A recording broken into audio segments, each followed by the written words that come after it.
What's going on, everybody? Welcome into the Pack a Day podcast. I'm your host, Andy Herman. As always, you can follow me on Twitter at Andy Herman NFL. You can follow the podcast at Pack a Day Podcast. You can follow my writing over at Packer Report. I know a couple of you last week had asked where you can find my grades throughout the week. You can always find them on PackerReport.com. So if you haven't been checking that out, make sure to check that out as well. But enough about these self-plugs. Let's get into today's episode. Want to get to some Packer stuff in just a moment. We did have a really good NFL game. We had obviously Lamar Jackson versus, I'm just going to say Lamar Jackson versus the Indianapolis Colts. Obviously it was Ravens Colts, but man, Lamar was just really phenomenal in that game, especially late, game on the line, coming down from 16 points in the fourth quarter, winning it in overtime. And he sliced through that Colts defense in the fourth quarter and overtime. The old cliche, like a hot knife through butter, but there was just no stopping him. For everyone that always wanted to say, well, he's not a great thrower of the football, and I will raise my hand. Coming out of college, I thought that was the case. In the last couple of years, I was not, he certainly improved, and that was not my take. But coming out of college, I thought he aimed the ball a lot. I did not know if he was going to be able to develop into the quarterback that he is right now. He's been nothing short of phenomenal, especially going back to this last game against the Colts. So a lot of fun. These primetime games so far in the NFL, kudos to the NFL, because these have been, really an amazing set of games that have been highly entertaining, that have gone down to the wire, and this one's certainly no different. Really tough for the Colts to lose another game, but I don't want to delve too much into Ravens Colts on a Packers podcast. Of course, we also had Jon Gruden, who resigned from coaching due to more emails that, again, I'm in a good mood and I want to talk Packers, so I don't want to get into the weeds too much here. My comments have been fairly, nice lately, so I want to keep them that way. But Jon Gruden being, not finishing his tenure as head coach of the Raiders was, to me, about the most predictable thing that could have ever happened when he signed that 10-year deal. Didn't exactly expect it to come to fruition this way, but that's what happened. And I think this was one of those classic situations where I'm going to quit so I don't get fired sort of things. And yeah, I'll leave it at that. Disappointing is certainly the easiest way you could possibly put this, that this stuff continues to happen. I know it was a while back, but it can't happen. I don't care if it was 10 years ago or not. It just can't happen. And the less of that stuff that's in the league, frankly, the better. So let's move on from that, though, because, again, I want to talk Packers here today, and I want to get into my main topic right off the bat, and that's what are some ways that Green Bay can improve? Because if we're being real, a couple things here. One, we know that they're not going to be able to go out on the trade deadline or find, big name, if a player's all of a sudden released, like they're not going to be able to spend a ton of money on that player. Can they still find the Jalen Smiths that are released and sign them on vet minimum deals? Absolutely. Could there be a player that, like that either gets, again, released throughout the league or, maybe is a unsigned free agent right now that they could make a run at a veteran minimum type of deal? Absolutely. Do they have a little bit of leeway there? They do. Could they make a deal at the deadline for a decent player? They could. They have enough leeway where if it's late enough in the season and the roster payment is prorated enough that maybe they could fit somebody in. But if we're being real, the team that they have is their team. Now, the other half of that is, of course, what we kind of talked about yesterday, is that the hope is that you start gaining players back throughout the course of the season. Certainly Elton Jenkins, David Bakhtiari, Kevin King will hopefully be able to come back sooner rather than later.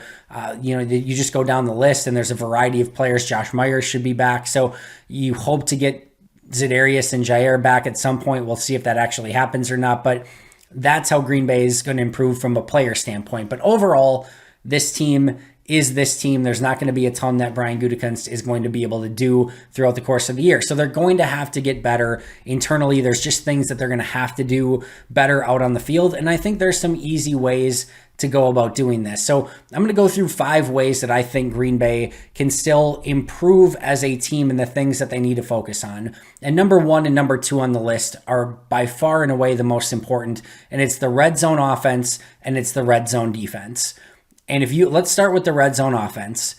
And I labeled this, they got to bring back the gold zone. They have to do better here. It was such an amazing aspect of this Packers offense a season ago. To give you an idea, they were first in touchdown percentage in the red zone a season ago in 2020. They have been 27th so far in touchdown percentage in the red zone this season, from 1st to 27th. That 76.81% of their possessions in the red zone last year, they converted into touchdowns. Only 55% this year of red zone opportunities have they converted into touchdowns. That is a massive dip in production. That is, if you just look at it through 5 quarters this year, that's, assuming on all of those possessions they didn't get touchdowns, they kicked field goals, which isn't always the case, but let's just assume they got field goals on those. That's about 16 more points of offense this year, or about 3 more points per game, even more than that, but over 3 more points per game of offense.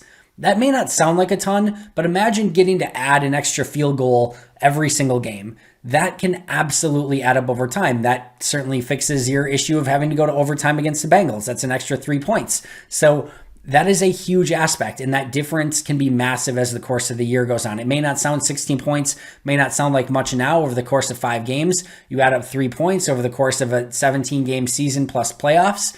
That starts to add up very, very quickly. On the flip side, red zone defense. You may be surprised to learn they were actually 13th last year in red zone defense when it came to touchdown percentage. They, of course, are dead last this year, giving up 100% of touchdowns when the opposing offense gets in the red zone. They were at 59.65 a season ago. 59.65 to 100%. All right. That's about 20 less points on defense that they would have allowed already. Again, assuming that if they didn't get touchdowns, that those would turn into field goals, which isn't always the case. But that's about 20 less points in that scenario, less so far this season, or 4 points per game less. 3 points more per game on offense, 4 points less per game on defense. That's an additional touchdown per game. Again, over the course of 5 games, 35 points, even that's a decent amount, right? But add 7 points up through the course of a 17-game season, plus potentially and hopefully playoffs and beyond. That is a massive, massive, massive difference. So getting the red zone offense and the red zone defense back to the levels that they were at a season ago is, I would argue, paramount to this team's success if they really truly do have Super Bowl aspirations. So the obvious question then becomes, Andy, how do they go about doing that? I think the offensive side is a bit easier than the defensive side. I think, first of all, with the offensive side, it comes down a little bit to play calling. We saw some, sort of give up runs, if we're being honest, this past game in the red zone. I think you need to, I'm not saying you can't run the ball. I think you need to be a bit more creative. This was literally lining up, no motion, no nothing, just handing the ball off up the gut against Lucas Patrick and Royce Newman against a good defensive front and saying we're going to try to run the ball. And that's just a waste of a down. So it's not that they can't run the ball. It's just that they need to add a little bit of juice and creativity if they do, in fact, want to run the ball and be a bit more creative from a play calling standpoint. Now, last year, we saw all these insanely creative plays, and we've seen some this year already. Remember the motion play to Davante Adams down in the red zone where they got the easy completion. We've still seen some of that. However, go back to the third down play this year where Rodgers rolls left and he wants to hit Cobb on that quick out. In some of those, and we saw it last year on a couple of plays with Davante, in some of those, they're basically one-person routes. Like you're scheming something up that you think you're going to get open based on how the defense plays. It's, and we've seen a lot of success with it from the offense and Nathaniel Hackett and Matt LaFleur, but you get some of these, one route plays where if it breaks down, you just have to get rid of the football and the play doesn't work. It's in a lot of ways, it's like, I equate it almost to like a screen pass, right? Where like, it's great if the running back's open, but if all of a sudden like somebody covers the running back or he doesn't get out in his route on time, you just have to basically ground the ball. It's an all or nothing sort of thing. And that's okay. But what I want to see a little bit is first and second down, do some of those creative plays, especially when you're deeper in the red zone. That's where you can really use your creativity, whether it be in the run game, in the passing game, things like that. But on third down, you have Aaron Rodgers at quarterback, who is a master at navigating pockets, buying time, manipulating defenders, and finding open receivers, while also being insanely risk averse with the football. There are times in games where you just need to let Aaron Rodgers cook a little bit. Third down in the red zone are those situations. That's not the time to run a one route play where if it's not there, Rodgers just has to get rid of the football. you let Rodgers use his, intuitiveness and his creativity and his ingenuity and his, all of that and his experience to your advantage, and let him cook on 3rd and 4th down in the red zone. Don't have it be a play where, it's so scripted. Obviously have a play where you're trying to design something, but have it so that there's those options for Rodgers to get out of the pocket and make something happen either with his legs or maybe, again, being able to find somebody as the play goes on from there. So I think that's one thing that they can improve upon. Use the creativity on 1st and 2nd down, be a bit better with play calling, and then let Aaron Rodgers cook on 3rd down and 4th down if needed. Defensively, it's a little bit more complex. And this just kind of goes to the personnel that they have right now. You would love to get, in those, especially in those situations where it's a known pass, you'd love to rush 3 or 4 people, drop everyone into coverage, and still try to get home with that pass rush. That's option one. Or you'd love to bring pressure and have the coverage really hold up on the back end.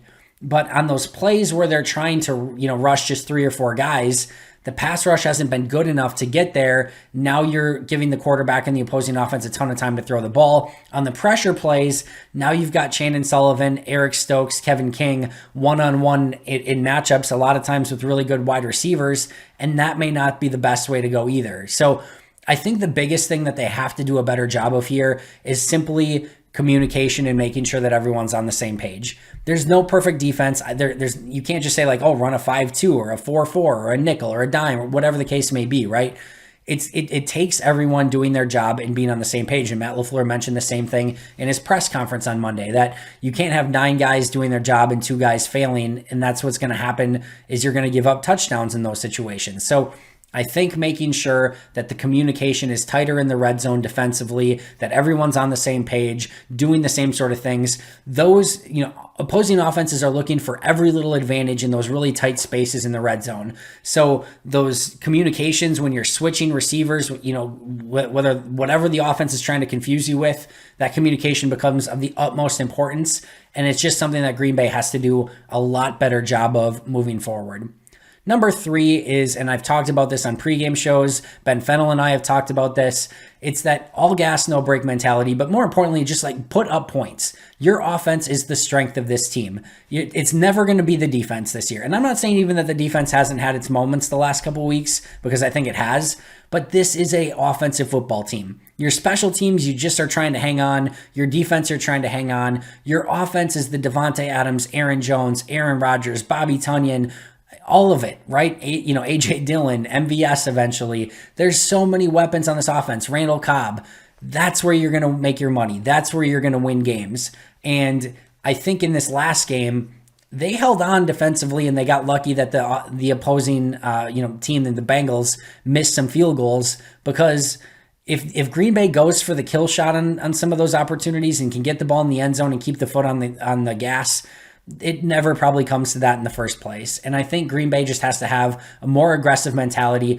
Listen, if Green Bay loses, go back to the NFC Championship, right? I've actually been one that has sort of defended LaFleur in his kick the field goal situation, but there's a lot more accident forgiveness for an NFL coach who loses aggressively than who loses by taking his foot off the gas and playing super passive. You never want to lose by playing passive. You want to, if you're going to lose by being the aggressor. And more often than not, you're not going to lose because you are the one being the aggressor. So I think Matt LaFleur needs to find that mentality a bit more. It's been lacking a little bit this season, and I think it's definitely something that they can improve upon. And then last but not least, number 4 and 5 are 2 players that I think they have to carve out better roles for within this offense, or at least ask, is that what they need to do? And number 4 specifically, does Amari Rodgers have a role in this offense? And the reason I ask that is we saw Tyler Ervin have success in that role and at least be a decoy and be a player that opposing defense has had to be aware of on those jet sweeps and things. We haven't seen that from Amari Rodgers. He's been used in some of those fake motions, but they haven't really given him the ball, and they haven't given the defense any reason to fear him. Can you get him a ball in a bubble screen? Can you hand it off? Can you give him a reverse? Can you give him a toss? I know that they practice these plays all the time with Amari Rodgers in training camp. Like, it's in their offense. They haven't used it. And is there an opportunity to get him involved? And if the answer is no, if they don't want him involved, that's okay. Is there somebody else who can do that? Can Kylan Hill do that? Can he be the Tyler Ervin in this offense? Because I think that piece, even though it's not a player that gets, a ton of snaps on offense any given game. They don't get the ball a ton. It's still something that defenses need to honor and recognize and be cognizant of. And right now, the way they've used Amari Rodgers, that hasn't been the case. So I'd like to see them either carve out a role for Amari Rodgers or give that role to somebody else or figure out how they can keep defenses honest when running those sort of plays. And then last but not least, how can you get Robert Tonyan more involved in this offense? And I know some of the plays have been pass interference and things like that, but he was such a weapon a season ago, especially in the red zone. And this could be something that helps the red zone offense as well. But even in the middle of the field, Rodgers and him have just missed connections up the seam on a couple different occasions. This is a player that has the ability to help this offense. And I think even, help them put even more points up on the board. He was phenomenal in training camp. That's not just media speak. He was phenomenal in camp. They got to find a way to get him more involved and use him a bit more in this offense because he is talented enough and his production so far just isn't up to where it should be and certainly not where it was a season ago. So 5 ways Green Bay can get better: offensive red zone, defensive red zone, all gas, no break mentality, carve out a role for Amari Rodgers or at least something similar for somebody else, and get Robert Tonyan more involved. That's going to do it for me today. Appreciate you guys as always. I'll be right back here tomorrow with Rachel Hotmeyer, so make sure to check that out. Make sure to subscribe if you haven't already. But until next time, and as always, go Pack Go, and today, go Brewers. They could certainly use a win.